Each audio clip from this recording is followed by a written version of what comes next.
dear learners, welcome to my channel Study from Home with Rachna ma'am. Our today's topic is linear equation in one variable. Students, आज से मैं आप लोग को NCERT की book से ही पढ़ाऊंगी। ये हम लोग क्लास 8 का पढ़ रहे हैं, तो क्लास 8 का चैप्टर नंबर 2 हमारा है linear equation in one variable. तो मैं आपको एनसीईआरटी की बुक से पढ़ाऊंगी, जिससे कि आप लोग के लिए बहुत इजी हो जाएगा एनसीईआरटी पढ़ना, और ये बुक आप लोग को इजीली मार्केट में भी अवेलेबल रहती है, तो आप लोग इससे बहुत ही आसानी से पढ़ सकते हैं। ठीक है, तो चलिए स्टार्ट करते हैं हमारा topic linear equation in one variable. 2.1 हमारा एक्सियम है। देखिए यहाँ पर क्या है, पहला हम इंट्रोडक्शन यानी कि हम आपको आज इंट्रोडक्शन देंगे कि होता क्या है linear equation in one variable. पहले हम इसका मतलब समझेंगे कि linear equation in one variable क्या होता है, लेकिन मतलब समझने से पहले मैं आपको आपकी पिछली क्लास के बारे में थोड़ा सा याद दिला दूं कि जो लास्ट क्लास में हम लोग ने पढ़ा था, in the earlier classes you have come across several algebraic expression and equations. पुरानी क्लासेस में यानी कि आप क्लास 7th में आपने पढ़ा होगा एक्सप्रेशंस के बारे में और इक्वेशंस के बारे में। ठीक है, वहां आपने पढ़ा होगा। तो कुछ एक्सप्रेशन वहां पर इस तरह से थे, जैसे कि ये है हमारे पास 5x है ना, तो ये हमारा क्या हो गया, एक एक्सप्रेशन हो गया, अलजेब्रिक एक्सप्रेशन हो गया। अलजेब्रिक एक्सप्रेशन क्या होता है? अलजेब्रिक एक्सप्रेशन उसे कहते हैं जिसमें एक वेरिएबल हो। ठीक है, कम से कम एक वेरिएबल तो हो ही, तो उसे हम क्या कहते हैं, अलजेब्रिक एक्सप्रेशन है। तो यहाँ पर देखिए एक वेरिएबल क्या है, यहाँ पर x हमारा क्या है, एक वेरिएबल है ना, और जो 5 है वो हमारा एक कांस्टेंट है। आपको बता दूं वेरिएबल और कांस्टेंट क्या होते हैं। कांस्टेंट वो वैल्यू होती है जिनकी वैल्यू कभी भी चेंज नहीं होती है। अगर ये 5 है तो हर जगह इसकी वैल्यू क्या रहेगी, 5 ही रहेगी, है ना। लेकिन जो हमारा वेरिएबल होता है, जैसे कि x, y, z, a, b, c, d, p, q, r, s, कुछ भी आप ले सकते हैं, तो इनकी वैल्यू हमेशा क्या होती रहती है, वेरी करती रहती है, चेंज करती रहती है। इसलिए हम इसे क्या कहते हैं, वेरिएबल कहते हैं। आप कोई क्वेश्चन सॉल्व करेंगे तो उसमें x की वैल्यू कुछ और आएगी, और जब दूसरा क्वेश्चन आप सॉल्व करेंगे तो उसमें कुछ और आएगी x की वैल्यू, तो इसलिए इसे हम क्या कहते हैं, ये हमारा वेरिएबल है। ठीक है, तो ये हमारा क्या हो गया, वेरिएबल। और भी हो सकते हैं, जैसे कि 2x - 3, 3x + y, 2xy + 5, है ना। इस तरह से हम लोग ने बाकी बहुत सारे, यहाँ तक ये भी पढ़ा था x² + 1, है ना, ये भी हमारा क्या है, वेरिएबल। ये सब हमारे एक्सप्रेशंस कहलाते हैं, इन्हें हम क्या कहते हैं, एक्सप्रेशंस। ठीक है, तो ये हमारे एक्सप्रेशंस हो गए। लेकिन हमने पिछली क्लास में अलजेब्रिक एक्सप्रेशन तो पढ़ाई था और इक्वेशन भी पढ़ा हुआ था। तो इक्वेशन क्या होता है आपको मैं बता दूं कि इक्वेशन उसे कहते हैं जब भी अलजेब्रिक एक्सप्रेशन के साथ हम इक्वल टू का भी साइन यूज करें। ठीक है, इक्वल टू के साइन के बिना इक्वेशन कंप्लीट नहीं हो सकती या फिर इक्वेशन नहीं बन सकती है। तो यहाँ पर देखिए सम एग्जांपल ऑफ इक्वेशंस देखिए, जैसे लिखा है 5x = 25। तो यहाँ पर आप देख पा रहे हैं ये हमारे पास क्या है, ये हमारे पास एक अलजेब्रिक एक्सप्रेशन है, और ये हमारे पास इक्वल टू का साइन भी है ना। तो इक्वल टू भी हो और हमारे पास क्या हो, एक अलजेब्रिक एक्सप्रेशन हो, तो मिलकर हमारा क्या बन जाता है, इक्वेशन बन जाता है। तो आप समझ गए हैं कि इक्वेशन किसे कहते हैं। एक और देख लीजिए, यहाँ पर मैंने आपको बताया था 2x - 3, ये क्या है, हमारा एक्सप्रेशन है, और एक्सप्रेशन के साथ अगर हमने इक्वल टू यूज कर लिया और कोई कांस्टेंट, तो फिर ये हमारा क्या बन गया, इक्वेशन बन गया। ठीक है, इसी तरह से यहाँ पर देखिए 2y + 5/2 = 37/2, तो यहाँ पर भी हमारे ये क्या बन गया है, एक इक्वेशन बन गया है। आप समझ गए हैं कि एक्सप्रेशन और इक्वेशन में क्या डिफरेंस होता है। एक्सप्रेशन हमारा होता है, एक्सप्रेशन उसे कहते हैं जिसमें कोई ना कोई वेरिएबल जरूर हो। ठीक है, कम से कम एक वेरिएबल तो होना ही चाहिए। और इक्वेशन किसे कहते हैं कि जब एक्सप्रेशन के साथ हम इक्वल टू का यूज करें और एक कांस्टेंट भी यूज करें, तो वहां पर हमारा क्या हो जाता है, इक्वेशन फॉर्म हो जाती है। तो ये हमारे इक्वेशन के एग्जाम्पल हैं और ये हमारे एक्सप्रेशंस के एग्जाम्पल हैं। ठीक है, एक्सप्रेशन और इक्वेशन आप लोग को समझ में आ गया है। तो चलिए हम अब अपने टॉपिक को समझते हैं कि हमारा टॉपिक है linear equation in one variable.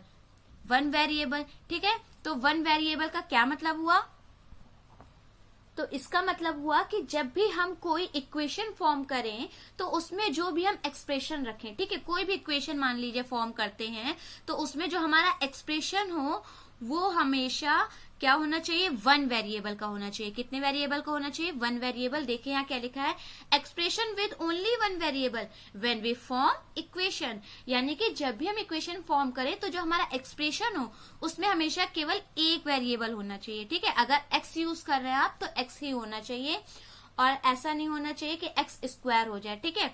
तो एक वेरिएबल होना चाहिए, एक्स वाई जेड तीन नहीं हो जाए, सिर्फ हमारा कितने वेरिएबल होने चाहिए, वहां पर एक वेरिएबल होने चाहिए। तो लिखा हुआ है expression with only one variable when we form equation, the expression we use to form equation are linear. इस तरह की जब भी इक्वेशन फॉर्म होती है तो उसे हम लीनियर कहते हैं। तो कहने का मतलब लीनियर का मतलब क्या हो गया, तो अगर कोई भी आपसे कभी पूछे कि लीनियर मीन्स क्या होता है, लीनियर इक्वेशन क्या होते हैं, तो आप बताओगे कि ऐसा इक्वेशन जिसमें हम एक्सप्रेशन जो यूज करें वो सिर्फ वन वेरिएबल का हो, तो उसे हम क्या कहेंगे, लीनियर इक्वेशन कहेंगे, ठीक है। तो लीनियर इक्वेशन किसे कहते हैं, लीनियर इक्वेशन उसे कहते हैं जिसमें हम जब भी एक्सप्रेशन यूज करते हैं, एक्सप्रेशन मतलब आप समझ गए ना, ये जैसे कि यहाँ पर देखिए ये एक्सप्रेशन है, यहाँ पर देखिए ये एक्सप्रेशन है, तो जब हम एक्सप्रेशन का यूज करते हैं तो वहां पर हमारे वेरिएबल कितना होना चाहिए, वन वेरिएबल सिर्फ होना चाहिए, तो वो हमारा कहलाएगा लीनियर इक्वेशन, ठीक है। तो ये हमारा लीनियर इक्वेशन हो गया इन वन वेरिएबल, यानी कि एक वेरिएबल के साथ। लीनियर मीन्स होता है कि जिसकी पावर, हाईएस्ट पावर कितनी हो, वन हो। तो यहाँ पर देखिए, जैसे कोई मैं एग्जांपल ले लूं, यहाँ पर लीनियर का मतलब होता है कि वहां पर जो हाईएस्ट पावर हो इक्वेशन की वो हमेशा वन होनी चाहिए। पावर आपको निकालना आपने प्रीवियस क्लास में सीखा है। यहाँ पर भी देख लीजिए, जैसे मैंने एक एग्जांपल लिया 2x = 5, तो यहाँ हाईएस्ट पावर क्या है, यहाँ हाईएस्ट पावर x की क्या है, 1 है ना। तो ये लीनियर इक्वेशन हमारा हो गया। कैसे इक्वेशन हो गया, इसको हम बोलेंगे कि ये लीनियर है क्योंकि हाईएस्ट पावर इसकी 1 है, तो ये लीनियर इक्वेशन। और किसमें हो गया, वन वेरिएबल में, क्योंकि यहाँ पे वेरिएबल कितने हैं, 1 है, तो ये linear equation in one variable हो गया। सेम इसी तरह से यहाँ पर देखिए 3y - 7 = 15 है, तो यहाँ पर भी लीनियर इक्वेशन ये आपको दिख रही है, क्यों, क्योंकि यहाँ भी पावर कितनी है हमारे पास, वेरिएबल की हाईएस्ट पावर कितनी है, या फिर इक्वेशन की हाईएस्ट पावर हमारे पास 1 है। तो हाईएस्ट पावर क्या है, 1 है, तो ये हमारा क्या हो गया, और वेरिएबल भी एक है, तो ये हमारा हो गया linear equation in one variable, ठीक है। जैसे कि आप अगर पावर नहीं समझ पा रहे हैं तो मैं आपको ये एग्जांपल देती हूँ, जैसे अभी मैंने आपको एक्सप्रेशंस बताए थे। तो यहाँ पर देखिए, ये देखिए x² + 1 लिखा है ना, तो ये आपका क्या, ये linear equation in one variable बन सकता है। ये एक्सप्रेशन अगर हम यूज करें तो क्या ये लीनियर इक्वेशन बन सकता है, नहीं बन सकता। क्यों नहीं बन सकता, क्योंकि ये लीनियर नहीं हो सकता, क्योंकि यहाँ पर हाईएस्ट पावर कितनी है, 2 है, तो यहाँ हाईएस्ट पावर 2 है, इसलिए ये लीनियर इक्वेशन नहीं बन सकता, ठीक है। वेरिएबल तो 1 है, x है, यहाँ इक्वल टू मान लीजिए कोई भी कांस्टेंट लगा देंगे तो वो हमारा इक्वेशन बन जाएगा, लेकिन यहाँ पर हाईएस्ट पावर कितनी है, 2 है ना, तो 2 है, तो इसलिए ये हमारा लीनियर इक्वेशन नहीं होगा। तो आप अच्छे से समझ गए होंगे कि लीनियर इक्वेशन कब होता है। जैसे कि यहाँ पर भी आपको एक एग्जांपल देती हूँ, जैसे लिखा है 2xy + 5 और मान लीजिए इक्वल टू करके 7 लिखा हुआ है, तो ये हमारा एक इक्वेशन बन जाएगा। लेकिन जो हमारा एक्सप्रेशन है, तो क्या ये लीनियर इक्वेशन होगा, नहीं, ये हमारा लीनियर इक्वेशन नहीं हो सकता, क्योंकि यहाँ पर देखिए, यहाँ पर x और y 2 वेरिएबल आ गए, और x की पावर हमारी 1 है, y की पावर 1 है, यानी हाईएस्ट पावर कितनी हो गई, 2 हो गई। इसकी हाईएस्ट पावर कितनी हो गई, हमारी 2 हो गई। तो अगर हाईएस्ट पावर 2 हो गई तो ये लीनियर नहीं बन सकता।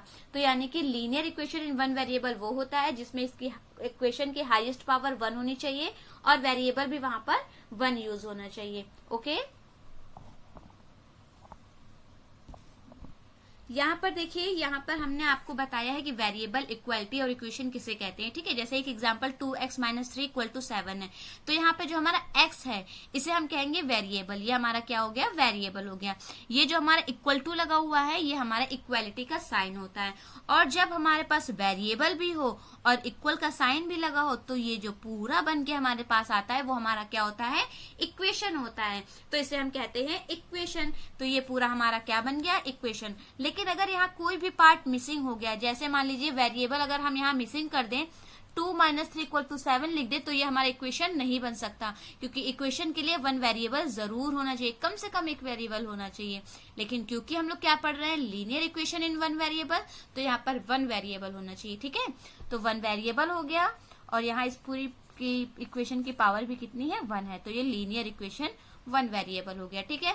बच्चों, लीनियर इक्वेशन 1 वेरिएबल को आगे समझने से पहले मैं आपको थोड़ा सा कॉन्सेप्ट क्लियर कर दूं कि आपने पुरानी क्लासेस में यानी कि 7th क्लास में क्या पढ़ रखा है, उसका कॉन्सेप्ट मैं आपको एक बार से रिवाइज करवा देती हूँ, ताकि आप आगे सवाल या फिर कुछ भी हो उसे आसानी से कर सके, ठीक है। तो चलिए एक बार नजर डाल लेते हैं कि हम लोग पिछले क्लास में क्या पढ़ चुके हैं।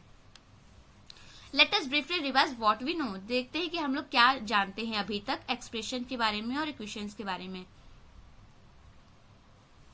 पहला पॉइंट क्या है, an algebraic equation is an equality involving variables, it has an equality sign. तो मैंने जैसे कि अभी आपको बताया ही है कि कोई भी एल्जेब्रिक इक्वेशन अगर है, ये हमारे पास इक्वेशन है ना, यहाँ पर देखिए ये हमारे पास इक्वेशन है, तो कोई भी अगर एल्जेब्रिक इक्वेशन हमारे पास है तो इसमें इक्वालिटी का साइन जरूर होता है और वहां पे कोई ना कोई वेरिएबल जरूर होता है।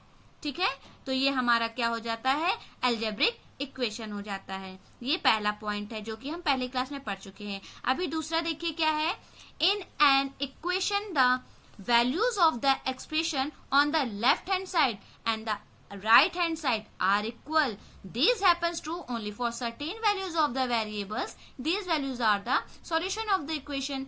यानी कि आपको एक बात पता है कि जो भी हमारा ये इक्वेशन है इक्वल टू के लेफ्ट हैंड साइड पर, यानी इस साइड पर हमारा जो भी लिखा होता है इसे हम कहते हैं लेफ्ट हैंड साइड।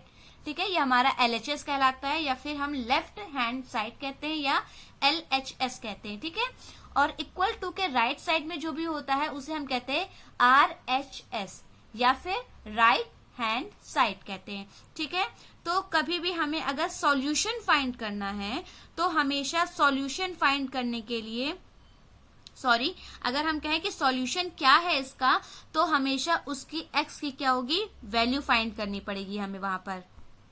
आप हमेशा, आपको पता है ये बात या फिर नहीं भी पता है तो मैं आपको बताती हूँ कि कोई भी अगर इक्वेशन होता है तो उसके LHS की और RHS की दोनों साइड्स हमेशा क्या होती हैं, इक्वल होती हैं, तभी यहाँ पर हम लोग इक्वालिटी का साइन यूज करते हैं। ठीक है, तो दोनों ही साइड हमारा जो एक्सप्रेशन होता है लेफ्ट हैंड साइड और राइट हैंड साइड दोनों ही हमारे क्या होते हैं, आपस में इक्वल होते हैं। और इक्वल होते हैं तो इक्वल तभी हो सकते हैं जब यहाँ x की कोई ऐसी वैल्यू हमें यहाँ रखनी है ताकि ये और ये हमारा क्या हो सके, यानी LHS और RHS हमारा इक्वल हो सके।